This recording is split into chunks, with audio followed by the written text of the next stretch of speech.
Hey everyone, welcome to the Amaze Control panel. I'm so glad to have you all here from different parts of the world even. Alt.Ctrl has been a steady part of Amaze since forever, but everyone moving online, the physical and material reality of Alt.Ctrl is one of the most difficult parts to translate to a digital space. So actually I'm super happy to have everyone here to talk about Alt.Ctrl, show some of your work, and talk more about what Alt.Ctrl means to everyone here and what it could mean going forward. So for this panel, I'd like to first give the floor to each individually with a short presentation about your work, and after which we have a conversation. So today we have Helen, Enric, Jess, Mónica, and Squinky for the Alt.Ctrl panel. And first up is Helen, all the way from Melbourne. And Helen Kwok is a multimedia artist and designer with an interest in creating playful installations, experimental games, and activations that extend beyond the screen. Thank you, Helen, and please take it away. Thank you so much, Zuraida. I'm just going to share my screen now. Great. So hi, everyone. My name's Helen. Thank you so much for having me today. So yeah, I'm a multimedia artist and designer. And my journey into interactive installations and alt controllers didn't really start till last year when I moved to Melbourne to study a Master of Animation Games and Interactivity. I've only worked on a few projects in the last year or so, which I'll talk about today, but I guess my interest lies in creating experiences that extend beyond the screen into the physical realm. So one of the first projects I worked on for my master's is called 100 Ghost Stories. And 100 Ghost Stories is an interactive book installation that uses projection mapping to project animated ghost stories onto a physical book and uses a leap motion device to control its interactivity. The installation was heavily inspired by this traditional Japanese parlor game where friends would gather in a room and share ghost stories with one another, and after each story is told, they would extinguish a candle flame that would kind of plunge the room deeper into darkness.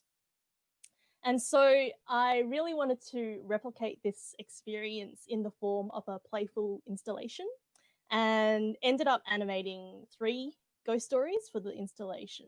And what players will have to do is actually reach out with their hand and physically close it over a projected candle flame, like they're extinguishing the flame in order to progress each of those ghost stories. At the end of the experience, the player releases this kind of myriad of ghosts that fly out of this haunted book to signify the summoning of the spirits. My first kind of official alt control game was this little game called Sashiko, which my team and I created in the Global Game Jam this year. And the theme for this year's jam was repair. So Sashiko is a meditative sewing game based on the Japanese form of stitching called Sashiko to repair old and worn clothing. And not only do players have to replicate the stitching pattern in each level of the game, but they can only do this by physically sewing the pattern with a real needle and thread in a custom-made sewing circuit board.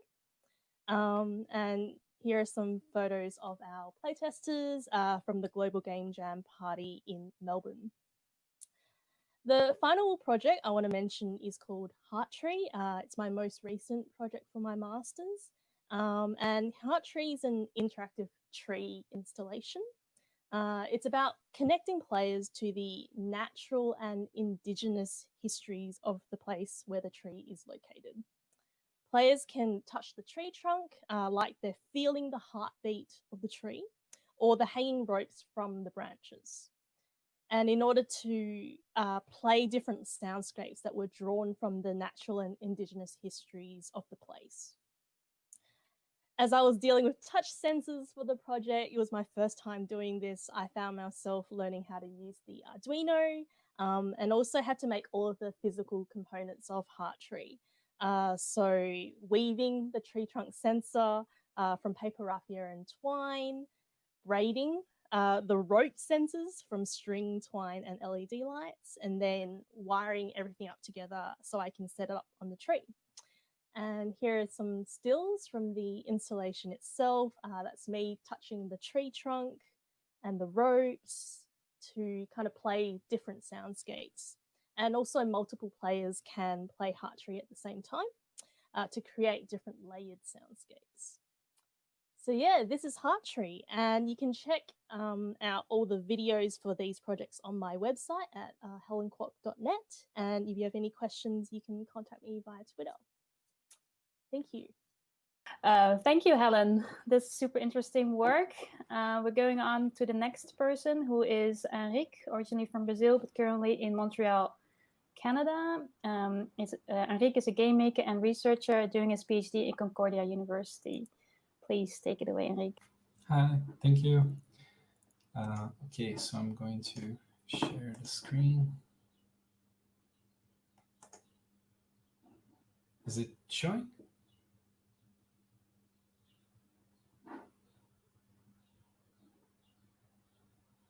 Okay. Okay, so hi, my name is Enric Llagostera. My pronouns are he, him. I'm a Brazilian game maker and researcher, currently also a PhD student and migrant in Montreal, Canada. And my focus is on making out controls, tools, devices, games with a political focus.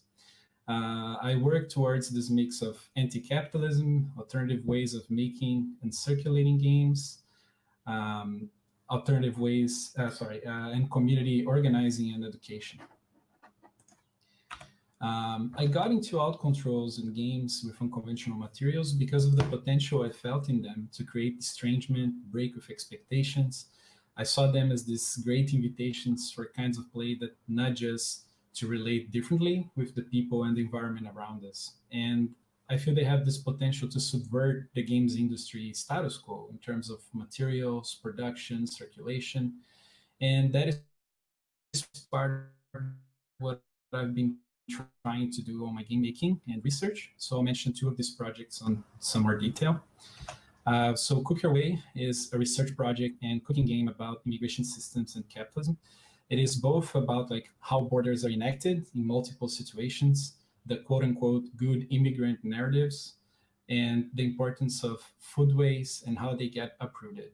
And the physical interface of the game is key.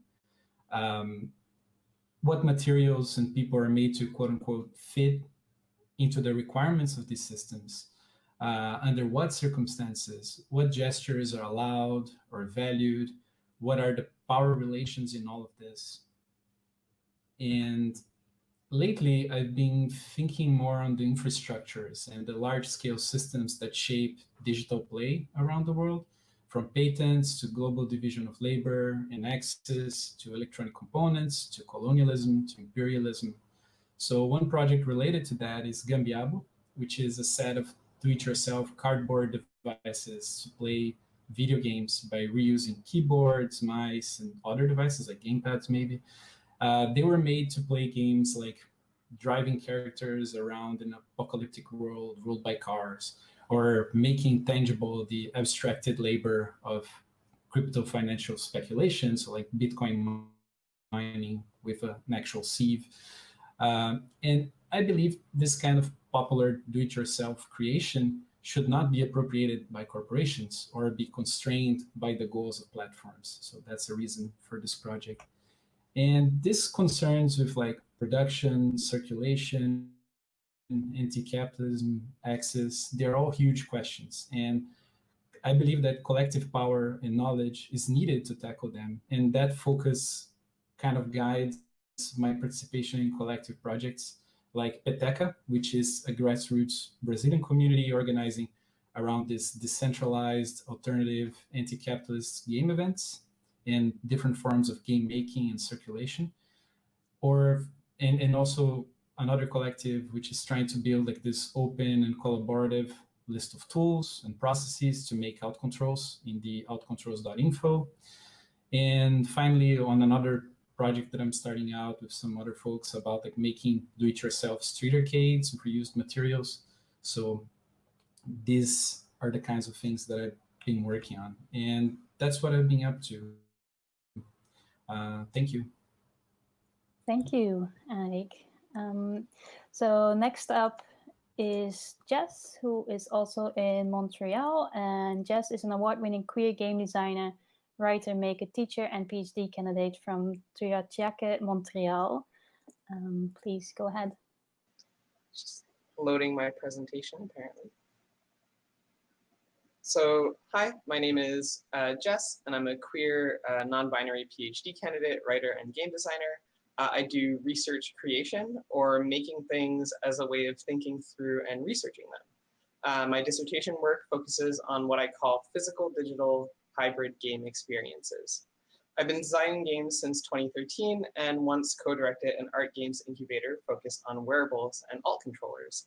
I'm the lead co-organizer for QGCon, and I also sometimes teach. I design all kinds of interactive experiences. What unifies my design work is a general focus on queer intersectional feminist themes and design approaches, as well as explorations of awkwardness, vulnerability, and intimacy. I try to create games that encourage people to reflect on their relationship to themselves and others. When it comes to alternative controls and hybrid games, I'm especially interested in making projects that don't, by default, assume the use of a computer or a TV screen. Next, I'll introduce a few of my hybrid game projects. Quite a few are actually collaborations with Squinky, who is also on this panel. So part of my interest in alt controller games is because when I started, I didn't have the skills to add complexity in the code, but I could do so using physical interfaces or even costumes. Here's my mom playing one of my first alt control games, Nitrogen Narcosis. With Intune, we wanted to move discussions around practicing consent skills beyond just sexual intimacy and beyond something that is just given or taken, to help people consider the topic in their day-to-day and not so day-to-day interactions. Rustle Your Leaves to Me Softly is an ASMR plant dating simulator that explores human-plant intimacy and asks players to think about the desires of an other that they can never truly know the mind of. The Truly Terrific Traveling Troubleshooter explores ideas about radical softness, vulnerability, and the value of emotional labor, and how we value it differently than other labor. Traces is a speculative fiction piece about the experience of being transgender in a Western 2019 context. In it, players take on the role of time travelers, come back to 2019 to collect the traces of time travelers who have come before them. And in Unlock Unpack, players collaboratively solve a series of puzzles. Each puzzle has a thematically linked question, and the answers of past players are preserved inside the spaces that they unlock. The game aims to build intimacy through shared struggle and accomplishment. Currently, I'm adjusting to what designing these experiences might mean during a pandemic through a number of design experiments. Thanks for listening. Thank you, Jess. Next up is Mónica from Barcelona, Spain. Mónica is a new media artist and a creative coder. Looking forward to hear what you have to say. Hi. Okay, I'm going to share my screen.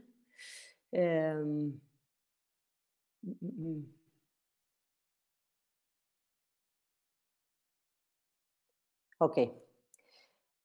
So yes, thank you very much for inviting me to this panel in Amaze. And actually, I'm very happy for sharing this panel with these amazing people coming from ad games and with a very high level. Actually, I do games, I do experimental games, so art games, so however you want to call them, from an artistic field, from an artistic point of view. So my way to enter in all these alternative controllers work started when I finished my master's. So I studied fine arts and in Barcelona, and while I was studying, I had the opportunity to work in the Contemporary Art Museum of Barcelona. And that's when I realized that people don't really understand art, because they think that they have this separation between what art is and what people that don't know about art are expecting. So when I finished my master's and I started getting into new technologies and stuff, I decided to create this project that is called Build a Sound, that it dates from 2010. And I wanted to create an artwork that it used technology, but you could touch and you could play with, and you could like actually, well, it wasn't meant for kids, but because of the of the colors and the materials it's made of, people really obviously associated with kids. So it's like a music machine where you can create a puzzle and at the same time create different sounds, but there's no technology inside the cubes. So it's an artwork that you can build and destroy, that is called Build a Sound, because you can build sound, but you can also destroy the sounds and then build them again. So well, that actually changed a lot of what I did after in what I did after, not what I did at the beginning, and meanwhile in my artistic practice. And so this is my website. I'm showing you, I don't have a presentation.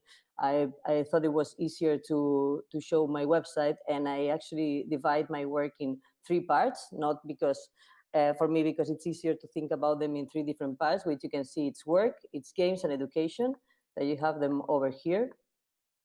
And oh, sorry. Yeah, okay, I wanted to see how you were seeing this.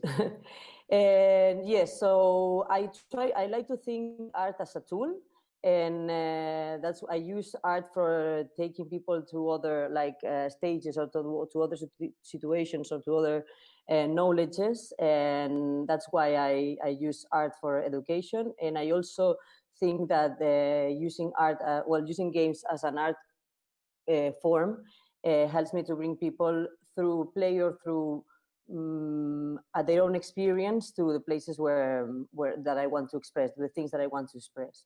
Lately, I'm working with robots quite a lot, but putting them in future places where they develop human behaviors, like these ones, for example, that are gossiping robots, or these ones here that live in a society. And you can look at my website, you have more information over there, and that's it. I think I'm extending too much, so I'm going to finish right now. Thank you, Mónica. And next up is Squinky, who is a new media artist who makes weird video games about feelings. Please take it away, Squinky. Hi. All right. I will share my screen and hope that this works. I am also going to be mostly just showing my website as well. So hi, I'm Squinky. It's short for Dietrich Squinkifer. And I've been making games for almost 20 years at this point, since I was a teenager. And I have worked in both industry jobs about 10 years ago or so, 15 years, so it's been a while. I worked as a gameplay programmer and kind of a narrative designer. Oh, can I say hi again? All right. Hi. So I'm Squinky. I've been working on games for a while, about 20 years at this point. And I used to work in the industry about 10, 15 years ago. And then from there, I kind of went into games academia, and I have a master's in digital arts and new media from UC Santa Cruz. And I was also, oh, sorry, my cat's going to be in the frame again. Great. All right. Good thing this is going to be edited. And I was also doing a PhD at Concordia for about 3 years, but then left last year due to burnout. So I'm in a bit of a weird transition phase in my life right now, both in terms of my career as somebody who makes games, and also in terms of my own body. I'm trans. I have been medically transitioning for the last 2 or 3 years or so. Like transition is definitely a theme I have been exploring in my work, which definitely tends towards the autobiographical. And also the world is going through a weird transition period right now. So there is this interplay of all sorts of weird change and transition going on. As for my kind of history with Alt.Ctrl stuff, I guess to start with, one of my best known works is called Dominique Pamplemousse. It's a stop motion musical detective game,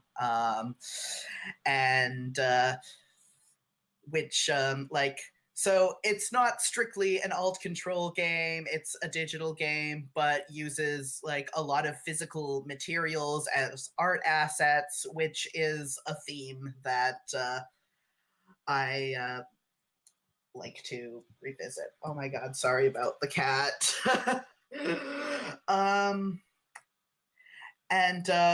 My first actual Alt.Ctrl project is called Coffee and Misunderstanding. So what it is, it's basically an interactive play. It involves audience volunteers who cold read from their mobile devices, which gives them an interactive script to play that I wrote myself. It was like something I developed during my master's program. And then from there, I kind of like started making more Alt.Ctrl stuff when I got to Montreal. Collaborated with Jess a bunch on Rustle Your Leaves to Me Softly and the truly terrific Traveling Troubleshooter, which you already kind of saw briefly. I also recently-ish made a little tiny arcade installation in a suitcase called Robot Slow Dance, which is kind of like if you had like Rock'em Sock'em Robots, but instead of beating each other up, they slow danced with each other. And that was like something that before COVID stuff happened that I was like starting to take to physical events, like places where you don't usually see games, like queer zine festivals.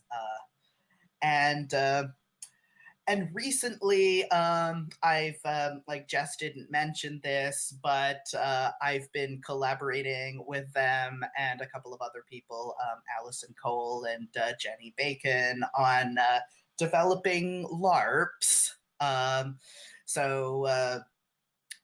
Originally kind of more like physical LARPs that you act out, but now kind of exploring possibilities for digital LARPs. All right, and so that's about it for now. Let's get to the panel.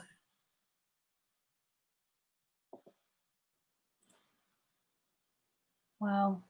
Thank you so much, Squinky. And thank you everyone for all your presentations. Such cool and interesting works that touch upon so many different aspects like materiality, physicality, community, politics, touch, consent, so many different things. And I'm excited to talk to you about it right now in this panel conversation with all of you, Helen, Enric, Jess, Mónica, and Squinky. And yeah, I'm gonna ask questions soon to kick it off. Hello, everyone. Welcome. Happy to see everyone's faces from all around the world. Yeah, so there's so many things that we could talk about and that we could discuss. I first wanted to kick it off with how is everyone doing, and what does the current situation mean for you in regards to Alt.Ctrl? Is anyone wanting to go first with that? I can say something. So, like Squinky said, well, okay. First off, it's weird times, but I'm doing well considered.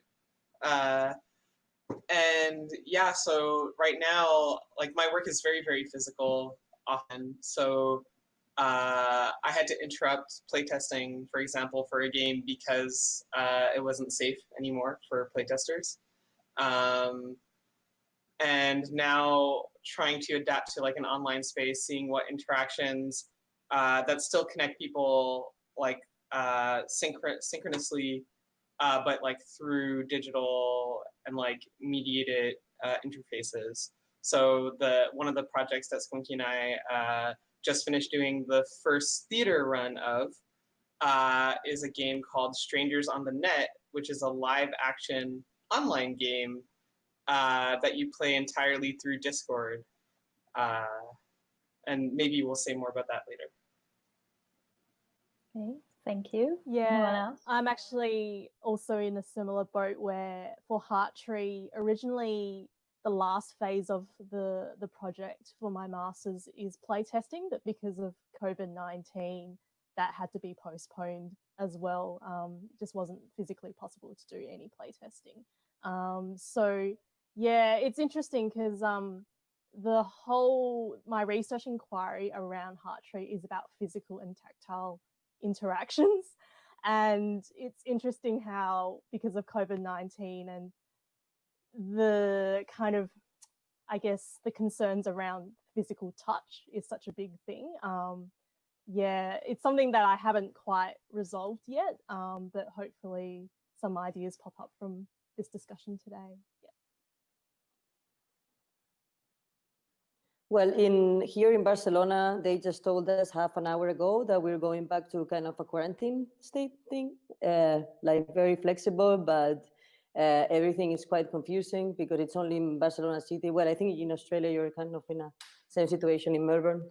And yeah, well, I've had personally, I'm also, like Jess said, like in a very good situation. I can actually complain. I have everything I need, and you know, and I work like when the quarantine started. I was actually teaching for my first year with undergraduate students, and it was super confusing because I was teaching them Arduino. So imagine, yeah, taking Arduino, and they had to do an interactive installation, and we had to change everything to image recognition, stuff like that. Also, I had 2 residencies that have been postponed for next year. And I had actually, yeah, I didn't present my work very well. I got very nervous actually, but I have this work that it's a musical instrument with these tubes that you have to blow. Okay, they make music, and I was like, they asked me for that for a festival at the end of August in a place in the north of Spain, and I had to change all of it to be with ultrasound sensors, so you don't touch everything. So everything that actually, oh yeah, and last, I'm not going to be speaking longer, but I have one of my works, the Mother of Robots project. It's in a video game exhibition at the moment in Barcelona, and it got the COVID came in the middle. So now you have a video game exhibition where you cannot play anything, nothing. So that's pretty sad.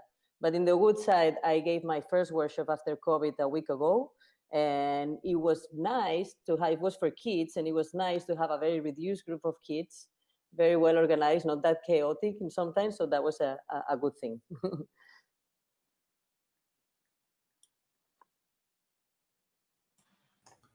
I was going to say that, like, oh, sorry. Wait, want to? Okay. No, I was going to say, like, I'm also in a very safe position, thankfully, and like, but I'm always kind of My family's in Brazil. The situation in Brazil is, yeah, it's a tragedy. It's really very, very bad. And I know lots of people who have been doing work there with games. Like there is this big question of like how to occupy different spaces and different locations and kind of like circulate games in different ways. And so like street arcades, zine events, and so on. And many of these spaces now are completely closed or like are in a very difficult situation to access in different ways. So I know that this is a moment where folks are doing lots of reflection. And I feel also like I've been moving more towards this like do-it-yourself kind of approach, kind of like thinking about like materials that you can find in different like closed environments or domestic environments and so on. But still, it's kind of like I think that there is this element of like how we are going to value physical interaction differently, and also like how important I think like I think it really foregrounded like how important this interaction is and how we miss it, right? Or how do we feel when it becomes this huge risk, or like when it yeah, so it's a bit of those questions. Yeah. So what I found in terms of like this whole interplay between the world going through this this transitional period and me going through this transitional period is one of the things I found is that having to move everything to digital kind of like brought me back in time in a sense, because like when I was younger and dealt with more gender dysphoria, it like I would spend a lot of time online, and just like being online is kind of like the place where you can go to forget that you have a body, and forget about embodiment, forget about and it just brings back to mind this radical potential that we used to see on the early internet, where like it's this place where you can be anyone you want, and where like physical distance from people isn't as much as a factor, and like the ways we learned to express intimacy to one another over text. So yeah, the project I've been working on with Jess and others has like been a large exploration of that. Also, the like the solo digital work I'm doing now, I'm working on this kind of like album of games called Second Puberty, and it's a like digital games, but also using a lot of like different art styles. And the current project I'm working on in the series is like I just made a bunch of art assets out of Play-Doh that I had lying around. So kind of revisiting that stop motion aesthetic, like playing with different like material, like using materials in the physical world if I can't like actually get people to touch things in real life, like bring that tactility like back into my digital work again. And like it's like thinking about like how do I bring the feel of Alt.Ctrl into a digital space. Yeah, that's that brings me to my next question, perhaps. Like, what's the most exciting thing to you about Alt.Ctrl in for your work? So, whoever wants to go first. Helen. Well, I guess for me, I probably have the least experience in terms of Alt.Ctrl on this whole panel, but I only started, delving into this area last year, beginning of last year. And for me, I think what drew me to this area is that physicality. and that craft, because you like making things with your hands again. And it actually made me feel like a kid again when I'm making things with my hands. And I think when I first got started, it was just using the makey, which was like extremely accessible, you know, plug and play, and just the ability to just turn any kind of like conductive physical object into an electronic input. And I was just absolutely amazed by that. So for me, I think with Alt.Ctrl games, it's that physicality, it's that kind of connecting me back to the physical world. Yeah.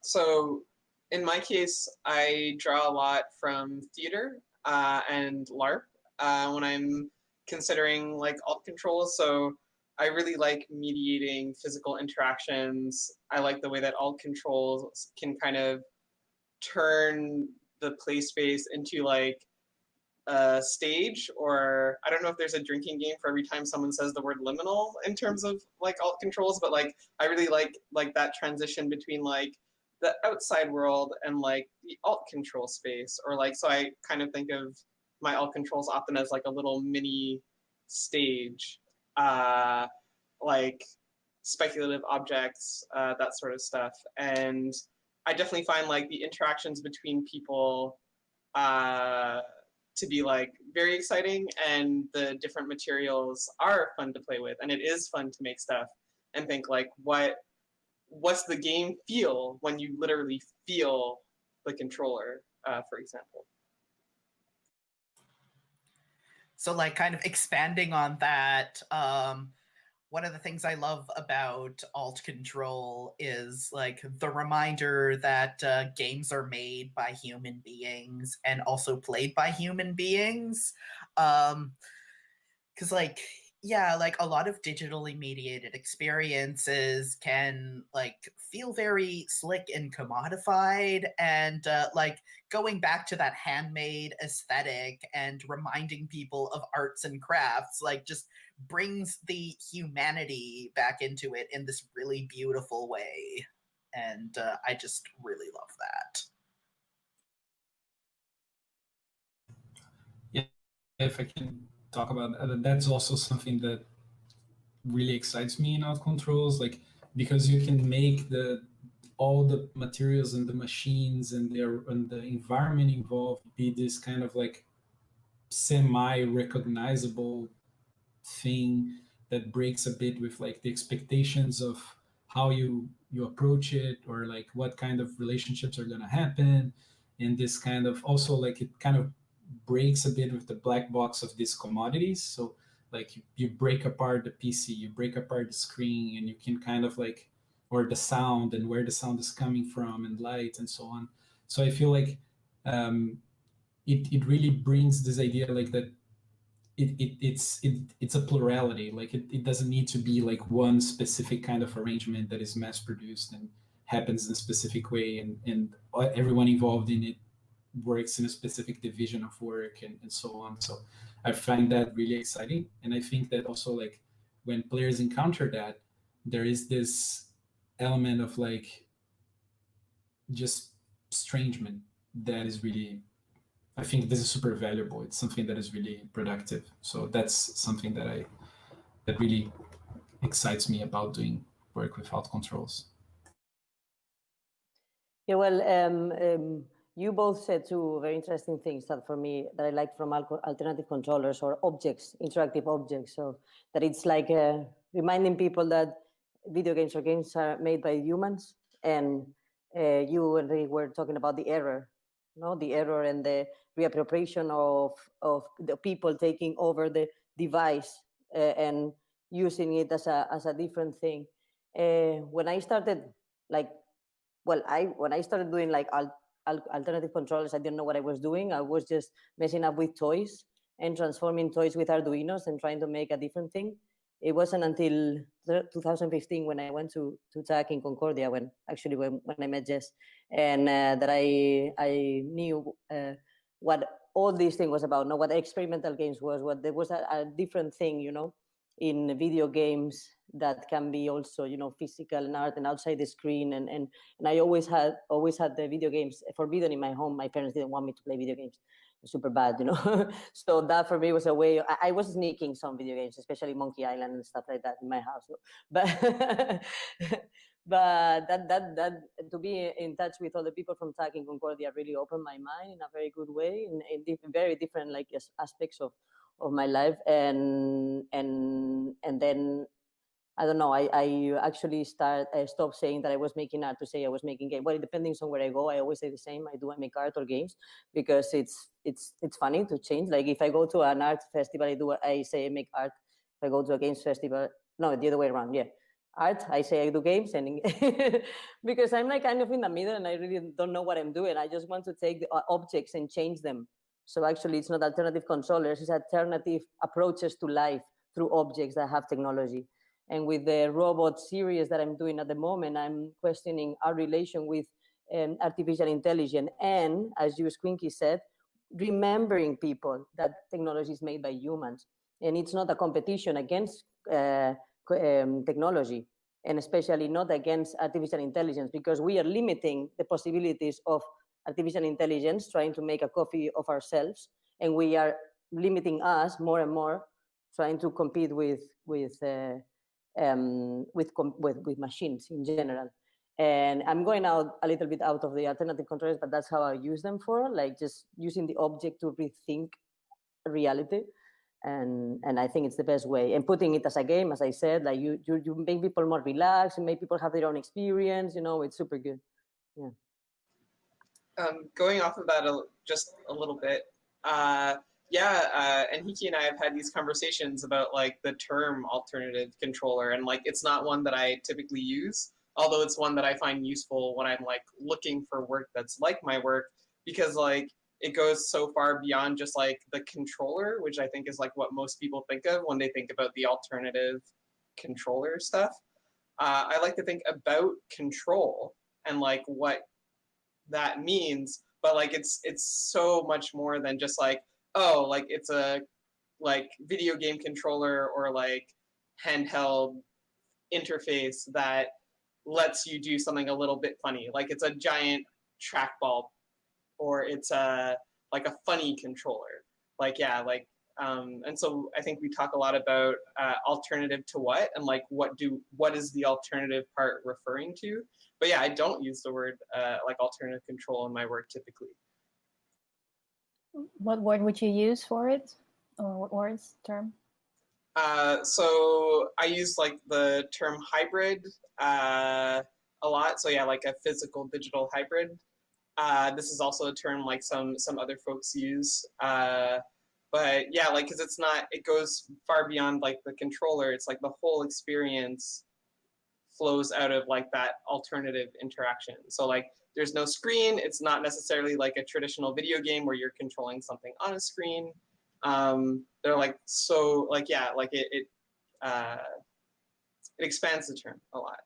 Yeah. Anyone who would like to add something to that? Yeah. Oh, maybe. Yeah, because I feel like really that question of like alternative to is also kind of like, can be alternatives to control, but it can be also alternatives to like arrangements between people and machine. It can be alternatives to how you getting, how like you sense this arrangement, right? Like alternatives to, and I think like the interesting part of that is like of being this question of alternative is like it kind of like contrasts with something. So it contrasts with like some kind of thing that we see as non-alternative, right? And this kind of like normative way of framing what games are and how experiencing games should be, or something like that. And I feel like that this is a way of like reclaiming this and experience and saying like, no, actually no, like we like there is a specific history and a specific power situation as to why this normative is built or like enforced the way it is. And the alternative in not controls, like I think like the part that interests me the most is the part that it's saying, let's crumble all of that down and do something else, right? Like or experiment with something else. So But yeah, like I think the question of control is a really good one, because it is like so much of the interfaces of conventional gaming are about like this kind of like super efficient, almost work-like interfaces where you do something and you accomplish a task, and it's kind of like this economic instrumental logic often. So I feel like breaking with that is really, or turning it upside down, really, it's really an interesting thing. I have some things I can add to that as well.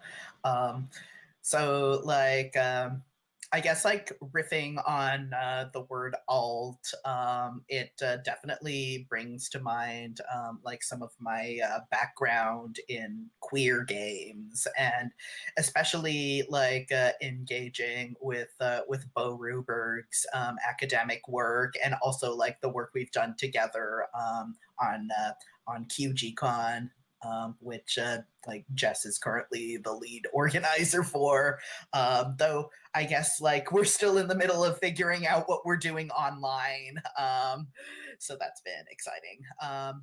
So yeah, this whole idea of like queerness already being this mode of being defined as subverting the dominant paradigm, and like how to like how queering in the context of games is not necessarily just about representation and having queer characters, but like thinking about ways to play queerly and design queerly.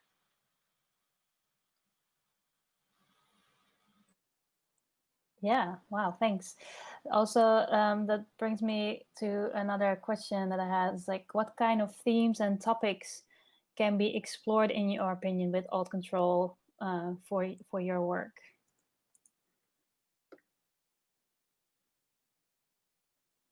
I think we kind of answered that in in a way, no, lately. Well, at least myself and Squinky and Jess were actually talking about that now. Yeah, exploring for me personally is a relation with the world and a relation with the technology world. I mean, this technology has been growing too fast, and we are not ready for that, and that's frustrating us. It's creating, you know, these fears and this strange fear of actually as a society of, and going back to artificial intelligence as the first thing, this first non-human thing as a society that we see as more powerful or equally powerful as us. And that's a lot of to reflect on, you know, like at the moment I'm reflecting on these things, and you know, how we humanize in a way, or I don't know, divinize. I don't know if I'm saying the correct word in English, but creating it divine, no? They're doing something divine out of technology, and that's quite risky, I think, in many different ways, especially if you don't have control and you go to political structures and infrastructures that you were talking about, Enric, before, and we don't know what's going on. That's why I think that if you lower technology to something more human in a way, then you feel more empowered. I hate that word, but empowered or ready for working with that, you know. I think what alt controls do really well is they leverage an opportunity for surprise. So it's like you encounter this thing, it's not what you expected. You know, you have this idea of like what you probably have this idea of what you're going to encounter in like a game space, and then it's like, oh, now that I'm surprised, what happens next, right? So like I think designers can like leverage that opportunity for surprise to create opportunities for reflection, and so that's like a major, like I don't like set boundaries on like what all controllers can explore. I think like I hope that they will continually surprise me, but yeah, like I think they do surprise and reflection really well. On a number of topics, like including embodiment, vulnerability, queerness, and like your connection to yourself, your connection to others, your connection to the interface. Yeah. I think one interesting like thing that I've noticed be really powerful in a lot of settings is the performative aspect of a lot of Alt.Ctrl works. Like, they make for really interesting spectatorship a lot of the time, and I found that especially with Coffee and Misunderstanding, which was very explicitly a performance like a performance game that I designed, and touches on like a lot of elements of like trans experiences. And even to this day, so I made that game 6 years ago, and started like running it at various like games events, and to this day, like, trans people like tell me about formative experiences that they had, like kind of like either playing or spectating, or like just like this act of like witnessing people reenact these conversations where you like question your gender with somebody who is like kind of a like parasocial relationship stranger, and like it was just like an opportunity for so many people to feel seen, and I feel like the spectatorship and the like the performance aspect just like really helped with that. Yeah, there is this. I feel like there's so many things that we do with games that are not just playing the game at all, right? And I feel like I really like that idea by Stephanie Bullock and Patrick Lemieux of the meta game, and kind of like that games are in a way are kind of like an equipment for so many different things, so many different practices. And I feel like the Alt.Ctrl, or it's a whole like it's opening up like a whole set of different equipments, right? Like we can come up with different like things for people to do things with that don't necessarily are the like just the interaction of play, but all of this like writing about it, modifying it, tuning it, or maybe like right like or making your own, replicating it in a different way. And I feel like it's connected also to this way that Alt.Controls exist in different scales, right? Like they exist in the scale of the individual device, maybe, or the individual arrangement of devices, but also like all the labor that is into them, that is built into them, and all this tradition that comes, and traditions that sometimes we want to break, or sometimes we want to attend to. So I feel like it goes from like it's this object that goes from individual to like global really quickly, and we can play with that as designers and as a community, right? Like it can be like this almost like collective engagement with this equipment. Thank you. I feel like we could talk for 2 more hours about all of the Alt.Ctrl things, but we have 5 minutes left. So I want to ask if for everyone to say one last thing that they want to share about their practice with Alt.Ctrl or whatever they feel like. And then, yeah.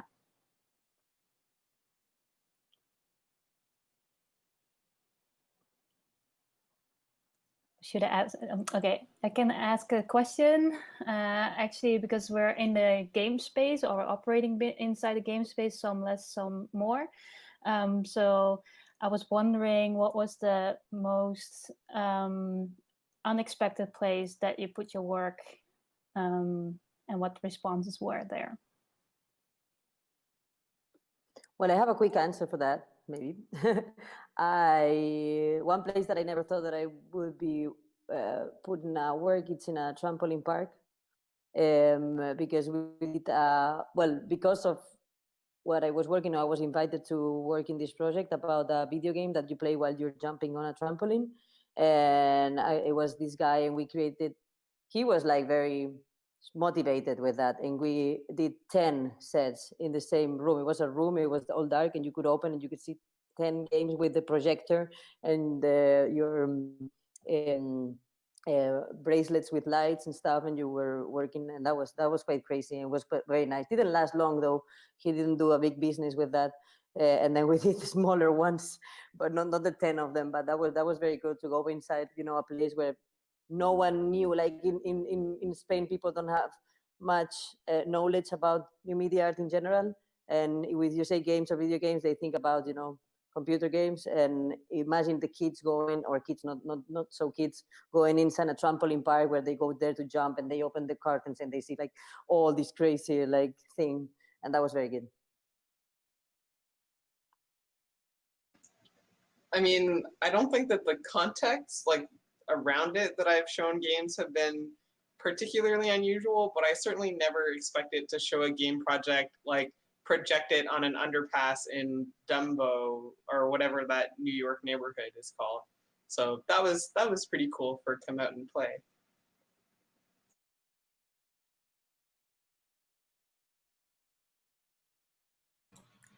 I never expected that I would like get to show literal potted plants in a games context. And like have people touch those potted plants. Before we made Rustle Your Leaves to Me Softly, I kind of like had this running joke with friends where like it's like, all right, well, this year I'm going to like just submit a potted plant to the IGF or Indiecade, like just that's it, a plant, and that's it, that's the game. So that was like kind of like a joke that I kept making that became real in a weird way. And while it wasn't necessarily shown at a games festival, it was shown in kind of like this like game-ish context. So that's kind of like flipping it around a bit, like not necessarily so instead of like showing a game in a weird space, like showing a weird thing in a game's context. Amazing. Anyone else? Or any last words for the panel? I remembered like an experience of showing a game that I really enjoyed was I made this thing that you put on a smartphone and you could like tilt and tap on it to make different sounds and we put this on this like open area in a large cultural center in my hometown. And kids came up with this rule where because only one could wear the thing, so they came up with this rule where they would mirror, like, so one person would be controlling the tilting and the other one the tapping, and they would be like kind of moving around like this and looking like this human pendulums and metronomes, and it was really fun. It was like a nice thing of like they just coming up with their own like way of experiencing it. So I cherish that. Yeah, we haven't talked much about the audience itself, I guess, but we can discuss that in the Discords for Amaze later on during Amaze. Yeah, I would love to thank you all for coming in for this Amaze panel.